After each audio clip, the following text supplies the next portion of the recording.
This tragedy won't end until we dismantle ICE entirely. Once again, agents under Donald Trump's command have taken an innocent life, and now they're scrambling to bury the truth and spin a false narrative. We can't allow that to happen. We have to expose every detail of this breaking story. Before diving deeper, though, it's essential to provide the broader context from Chris Hayes' powerful recent reporting. His analysis lays bare what appears to be Trump's deliberate strategy escalating militarization across the country, deliberately stoking conflict and chaos in places like Minnesota, all to manufacture justification for even heavier-handed crackdowns and attacks that are claiming lives on a daily basis. The segment from Hayes is tough to watch, but it's crucial viewing. It frames everything we're seeing right now with unflinching clarity. Let's start there with his report. Good evening from New York. I'm Chris Hayes. The Trump administration is now threatening to put down the people of Minneapolis with military force, as if they were rebels against the United States government. Chaos is being visited on the city and neighboring areas by 3,000 armed mass federal agents, a number that totals more than all the combined law enforcement in the area. It includes the shooting of a man in the leg just last night that led to even more protests, which led agents to launch gas canisters and flashbangs at residents, including a father just trying to evacuate his young children in his car. Trump posting this morning, quote, "If the corrupt politicians of Minnesota don't obey the law and stop the professional agitators and insurrectionists from attacking the Patriots of ICE who are only trying to do their job, I will institute the Insurrection Act." Donald Trump wants to use the Insurrection Act of 1807 badly. It gives the president limited authority to use the military for law enforcement, and he wants to use it to sic the U.S. Army on American cities, plain as day. In the past 24 hours, two top Trump officials who have been orchestrating the ICE raids around the country are out there laying the groundwork, quite obviously, for Trump to do it. This is clearly an insurgency against the federal government. They are describing the federal government as an occupying force to incite violent insurrection from organized agitators against federal forces. I discussed with the president this morning several things that we are dealing with under the department and different operations. We did discuss the Insurrection Act. He certainly has the constitutional authority to utilize that. Now, aside from the obvious bad faith and lying happening here, there's two really important pieces of context. The first is that Donald Trump clearly believes the Insurrection Act is a magic wand he can wave to eliminate opposition. And we know this because he said as much the first time he threatened to invoke it back in 2020. If a city or state refuses to take the actions that are necessary to defend the life and property of their residents, then I will deploy the United States military and quickly solve the problem for them. Do you remember that Republican Senator Tom Cotton even wrote that very controversial op-ed in the New York Times calling for Trump to drop the Army airborne divisions on U.S. cities? Trump wanted troops in the street who would shoot protesters in the legs. And the only reason he didn't get that was because his advisors at the time, including, crucially, the Secretary of Defense, restrained him. And now we know no such restraints exist. This has been very clear from the first mass deployment of masked ICE agents last year in Los Angeles. They have been plainly, obviously, strenuously trying to engineer a pretext for invoking the Insurrection Act against the very people protesting against their overreach. Donald Trump is itching for a conflict that's the real motive behind it all. It's exactly why Tim Walz keeps emphasizing the need for peaceful protests, and I get that. I agree with the core idea. We don't want to hand them excuses to ramp up the violence even more. But let's be clear, the responsibility isn't on us to tiptoe around and play nice just to prevent our fascist-leaning government from twisting our actions into domestic terrorism. Renee Good was just sitting in her car and they slapped that label on her anyway. So protest however you deem necessary. Resist in the way that feels right to you. Don't buy into this notion that if we cross some invisible line, it's our fault we're not the ones who need to act like model citizens while they unleash hell. No, we have to stand up against the fascists head on. Anything less is just enabling their atrocities. What I've witnessed in the protests sweeping Minnesota is precisely what we need more of: bold, unapologetic voices rising up. I've seen countless videos of people stepping out for the first time chanting, "This is my first protest ever."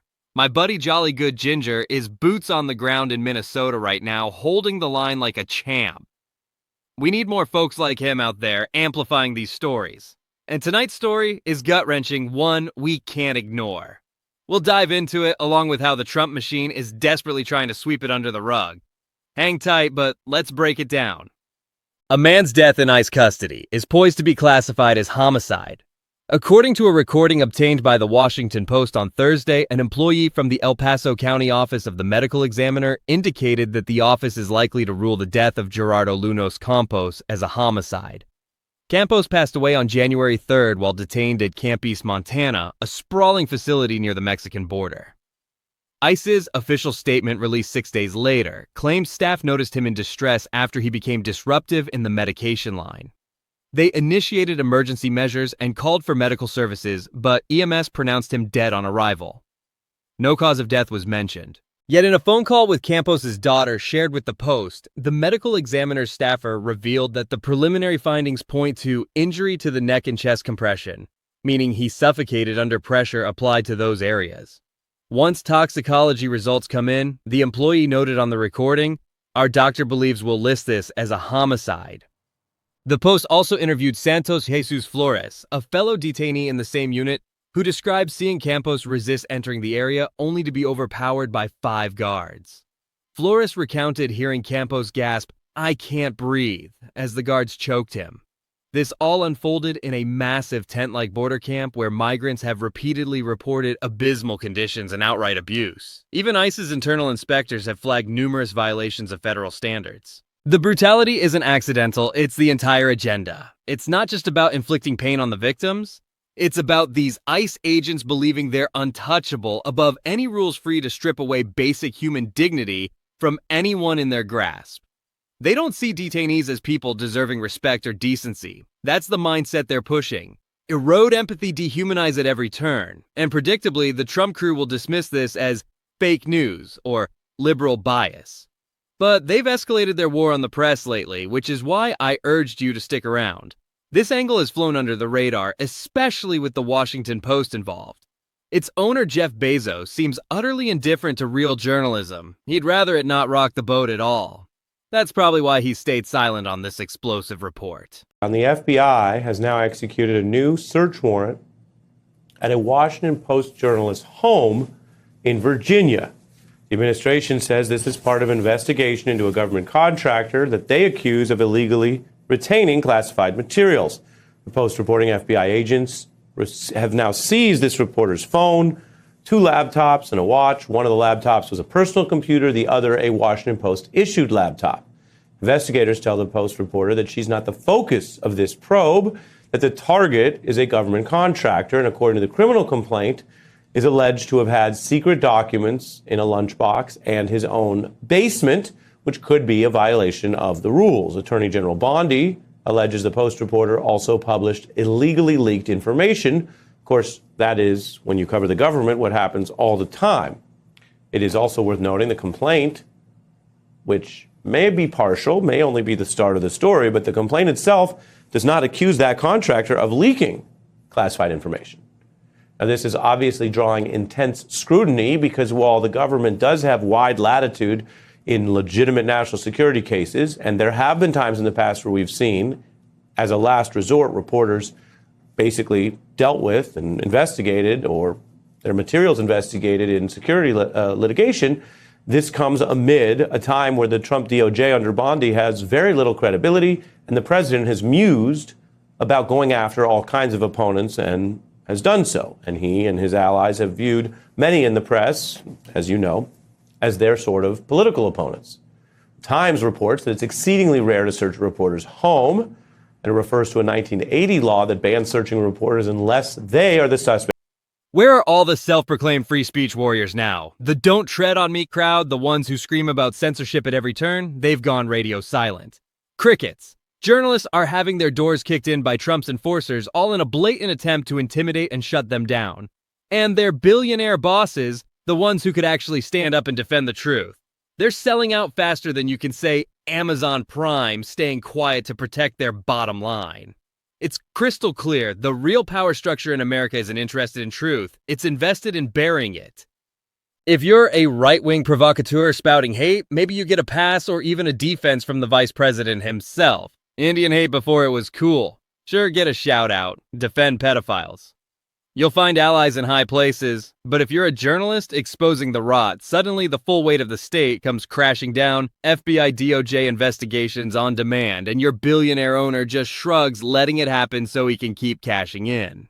That's not free speech. That's selective protection for the powerful and punishment for those who dare to speak truth to it. Let's be real about who actually holds power here.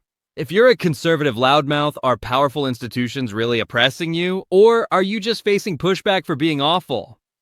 But if you're a journalist doing your job, or a student on campus calling out a genocide for what it is, you're the one getting scooped up, silenced, prosecuted. That's the real infringement on free speech. That's the authoritarian playbook in action.